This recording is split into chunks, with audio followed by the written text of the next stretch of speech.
What if every movie you ever watch, every TV show, every comedy special you ever hear, every book you ever read, every conversation you ever had, every place, new place, familiar place you ever walked became the spark of your next big creation, or even the solution to a problem that's been just nagging at you for so long? On the evening of my 100th episode special, I would like to dedicate this time to encouraging you to reconnect with your own creativity via everything that's around you. And this is really just a reminder because your soul, your mind, your body, and your spirit already know how to do this. Okay, so thank you for being with me. We've reached 100 episodes, and a huge reason for that is you. So thanks for coming right off the bat. I'm not even going to wait till the end of the episode to say it. I'm going to say it right now, especially those of you in St. Paul. You are not going unseen. Although I'm ready to get out of Minnesota, I could not be more grateful for all of my St. Paul listeners. I know you're out there. I know you're listening. I appreciate you, and I want you to keep coming back. Thank you also to my wonderful listeners in Minneapolis, as well as Ashburn. You've kind of been with me from the beginning. So thank you. Grateful for all the new people who've discovered me too, but I can't help but be grateful for my roots. For those of you in St. Paul, Minneapolis, Ashburn, who've been with me, who've come back when I came back after my break. So thank you. And tonight I'm just going to spend a little bit of time encouraging you to just look at the world around you a little bit differently. So a big, I'm going to call it disease of our time, especially in the United States, is that we have been taught to be consumers rather than creators.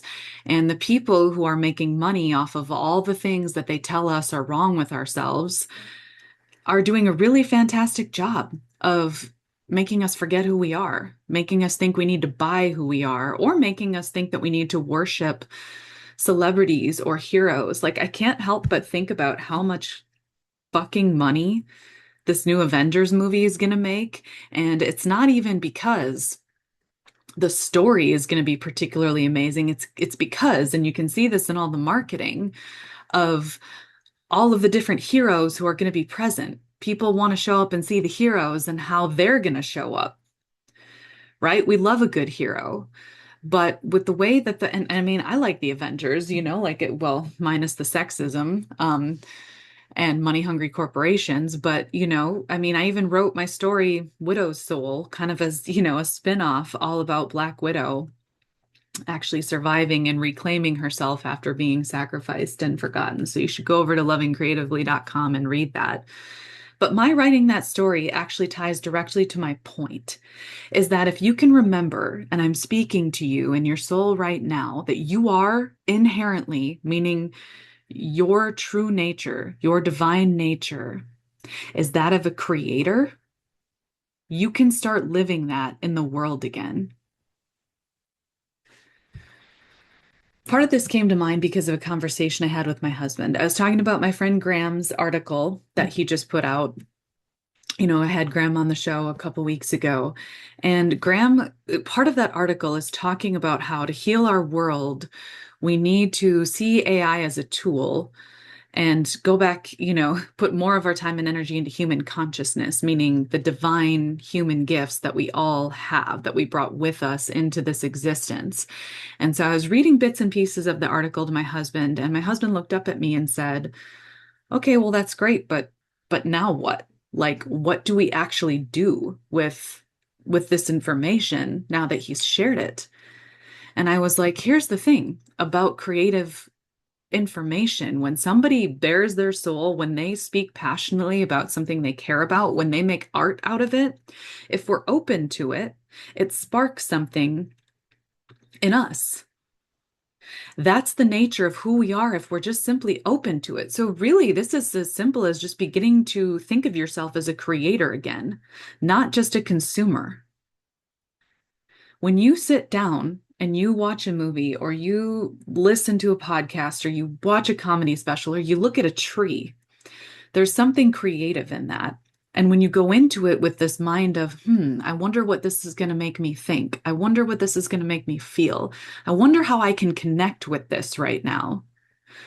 It sparks something in you. You know why? Because we're actually all meant to be connected. We're all meant to be, you know, sharing consciousness, sharing ideas, sharing, you know, working together to create a sustainable, actually equal world. We're meant to be beings who are connected, and that's still alive in us despite all of the things that have tried to kill it over the years. So, connecting with your own creativity is approaching the things that you watch, listen to, connect with differently. It's connecting as a fellow creator rather than someone who's quote unquote less than. Because often we feel less than the people we see on TV, the people we hear in the music, right? Because they're the celebrities. They're the ones who are out there. They're the ones whose faces are on the camera who are making bank. So they must be worth more than me, right? Because that's the world we live in, where it's like, well, if someone is worth more, they make more, then they're better than us. And that's just absolutely a lie. And it's a lie told so that you will give your time and attention and entire life to buying things that you're told will fix you, will get you to level up even just a little bit.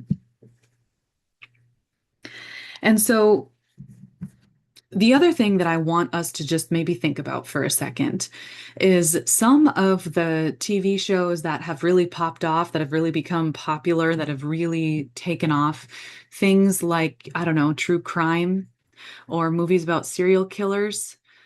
There's really no way to look at the horror of making entertainment out of some of the most despicable, horrifying, traumatic acts possible beyond I mean, it really just kind of hits a creepy, weird ass dopamine level in people's brains where it's like, oh my God, it's like this shock value. It hits these chemicals in our brain that are like shock value. But think about it. If you actually approached TV shows, movies, things that other people have created with the mindset of a creator, think about this. If you sat down to watch a true crime documentary and you thought, what can I make from this? Hmm. Well, all you're really going to be inspired to make from that is more murder or more anxiety, because there's countless studies that have shown that we're more likely to think something horrible is going to happen to us when we watch that kind of shit. But it's part of what's wrong with storytelling today is we're telling the wrong kinds of stories for the wrong reasons. We're telling them for dopamine hits, for money, for quick cash grabs, and it's horrific. And human beings are meant to tell and listen to stories for the purposes of further creation. What can you create with murder documentaries? More murder. Can we knock it off with the true crime? Can we actually knock it off? Because that's something horrific that happened to someone or someone they love. It's the worst of humanity. It's sick people, and we're watching it while eating popcorn.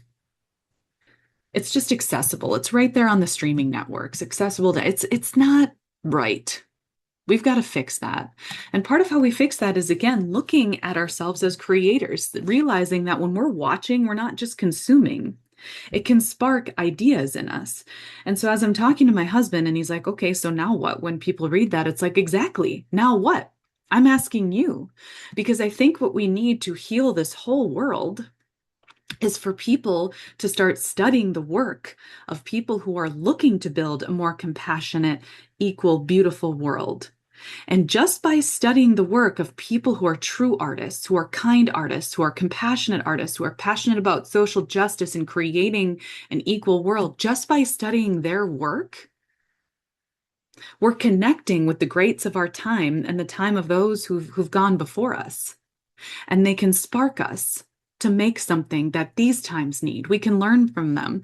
I mean, you kind of had a mini multi-book club session with me in the last episode where I showed you all these wonderful books that have come to me, by Audre Lorde, Tourmaline. I was kind of brought back to Andrea Gibson's work.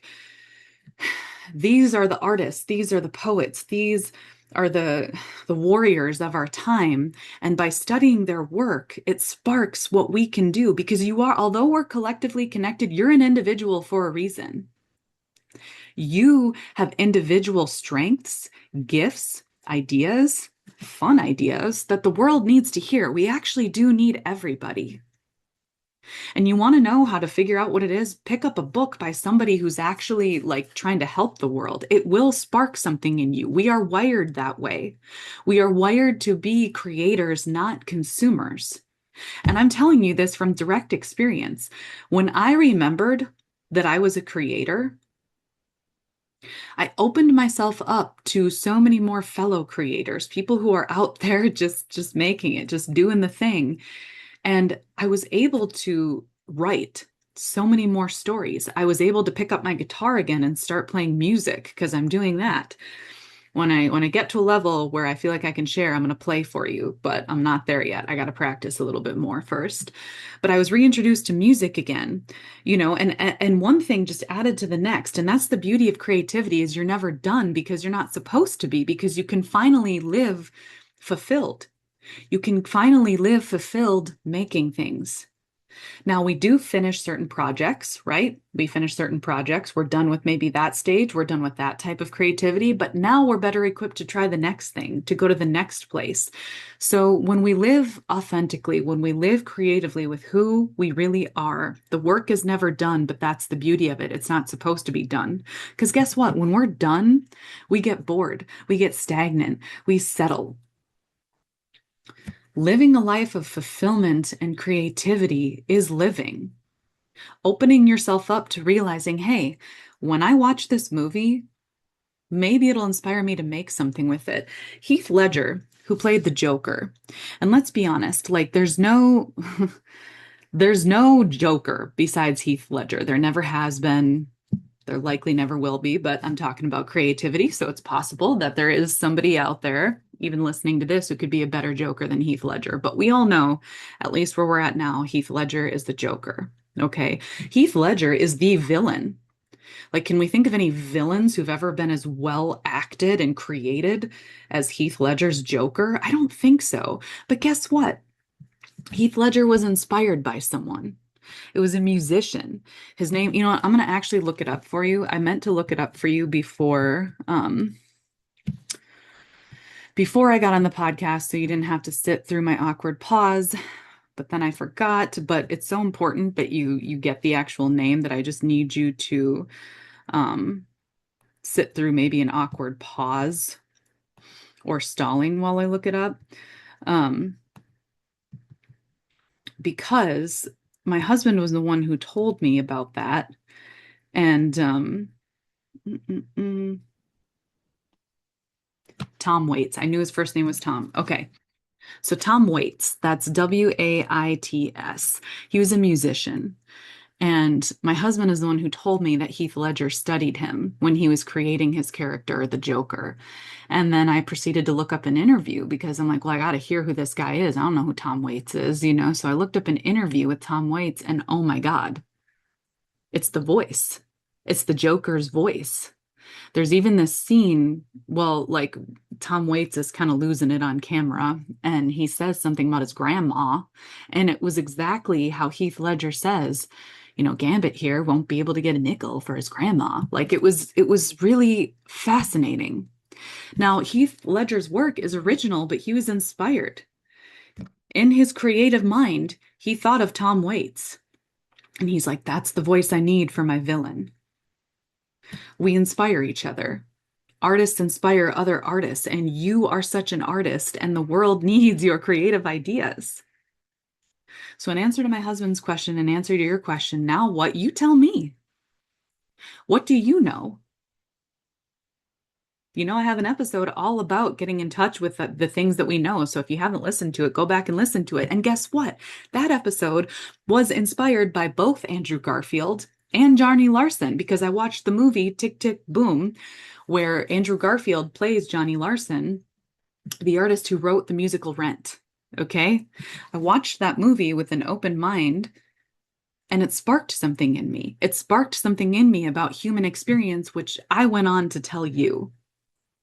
It's a positive ripple effect. And it has been such a joy to share this podcast with you, to speak to you. And I need you to know, if you don't already, I hope you do at this point in our relationship, but in case you don't, the reason that I tell you all these things is because I'm hoping it will light your divine fire again. I'm hoping you will remember who you are and that you will honor us by sharing those gifts because we need you. That's why I had to come back and talk to you because we need you. And now is the time. Now is the best time. We need your ideas. And it can be as simple as changing what you watch. It can be as simple as just, hey, you're a creative being. You don't have to be an actor or a musician or a writer. You are a creative being. You have the gift of creativity. I cannot emphasize enough that you should read Rick Rubin's book, The Creative Act, A Way of Being. I wish the whole world would read it. You know what? I even started teaching that book before I quit teaching. I actually started using that book in my lessons because it's so crucially important. It inspires something that all of us need to remember because we do have to get creative about how to rebuild this world. We do have to get creative with the trauma that we've been given, with some of the bullshit of our forebears. We have to get creative with composting that, with creating a place that is actually free and just for all. Because we all know, if we're honest about the USA, that never existed here. This place was never a place that was equal and just for all. I mean, it was literally built on the back of slaves, and the land was stolen from the indigenous folks. Like this place was never the land of the free. It was land of the few who killed everyone with their crusty diseases and then stepped on their bodies to make a nation of what? What are we?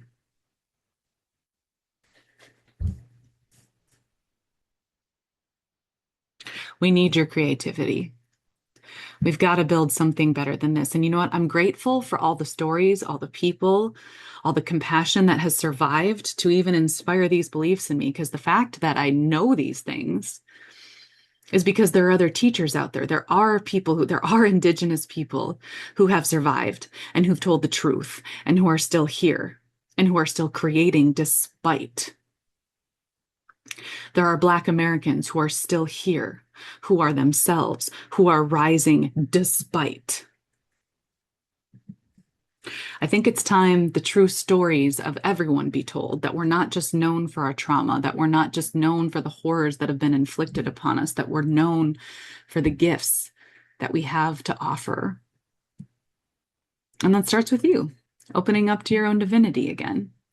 And so on that note, I'm going to end with a very short essay that I wrote. Yesterday. Wow, the days are so long. I literally just wrote this yesterday, but it feels like it was a long time ago. The moon is just leaving Scorpio right now, and Scorpio is my rising sign. It's my identity. It's me. Scorpio is also a master of the depths, and so whenever the moon is in Scorpio, I have especially vivid dreams. And I wrote this, although my dream wasn't about this, I was still kind of half in the ethereal realm when I woke up. And this kind of just flowed out of me yesterday morning when I woke up. And this is a true story, this is 100% about me. And I just want to share it with you in hopes that it will spark something with you as we celebrate my 100th episode. And then I'll sign off for the evening. I don't often record in the evening because my brain's not at its best, but when the calling calls, you gotta spread the calling. I don't know, I'm just gonna read what I wrote. So it's called Sacred Language. When I was younger, about 7 or 8 years old, I used to swim in the pool at my great-grandmother's apartment. My favorite activity, which I did regularly, was to submerge fully beneath the water, then twist, sway, bend, and wave with the water's flow, as if I were some sort of squid who moved like the mermaids. It was a dance. one that I have never told anyone about. The reason was simply that I thought they would find me strange for the joy that I took in that dance, or weird for moving like an ocean creature beneath the water at all. I never told anyone, but I still danced.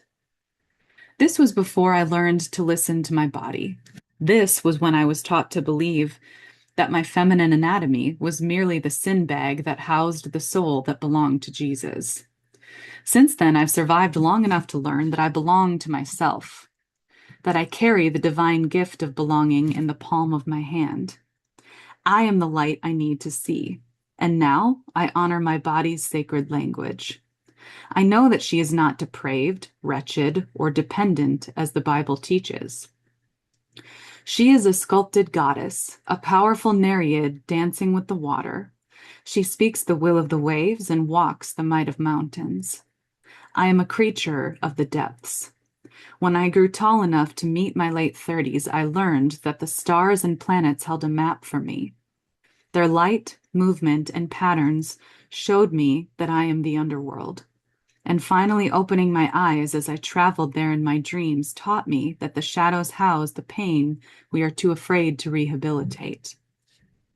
Yet when we find bravery enough to finally look the darkness in its immortal face, we become the void that holds the universe's most precious secrets, the restorative ones that thrive in shadow, and the darkness that is soil.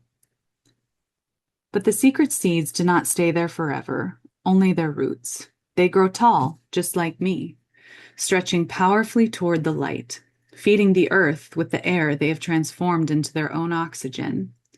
We are like these seeds, if we choose. Dancing beneath the water's surface taught me these secrets before I was old enough to fully comprehend them, to fully submerge in all that many prefer to avoid as they struggle to remain afloat on the suffocating surface. I dance in the depths. I remember how much I loved the feeling of the water holding me, surrounding me. Yet I could move. I could flow with her. And I'll teach you to dance too, to call the secrets of the soil by name, beginning with home. I am. So again, that is called Sacred Language by yours truly. You can read it on my website for free, along with a bunch of my other work. So to summarize what all of this is about, number one, let's be careful about the things that we're watching and listening to and the people who we're talking to. I didn't get into this much in this particular episode, but the people we talk to inspire our creativity too, right? Like you can talk to someone and get an idea. It's why I married my husband, because I talked to him and I was like, holy shit, like my brain can breathe. Now I can be generative. Now I can think of things and I can say things. The people we talk to actually inspire our creativity too. So let's be careful about who we're talking to. Are they inspiring our creativity or just pulling us into the same toxic bullshit? And let's be careful also what we're watching on TV. True crime is stupid. It's gross. It's horrific. Why are we watching that? And right here as I'm trying to make my really like organized points, I realize I need to charge this real quick so it doesn't just like I do a good enough job accidentally signing off early, cutting myself off. I don't need electronics to do it for me. So let's be careful about what we're watching, what we're listening to, and know that like we are influenced by the things that we watch. We are not meant to be mindless drones just consuming. So maybe let's turn off the true crime and turn on inspiring stories about people who are actually trying to help and heal each other. The movie If, that's right there. IF on Netflix.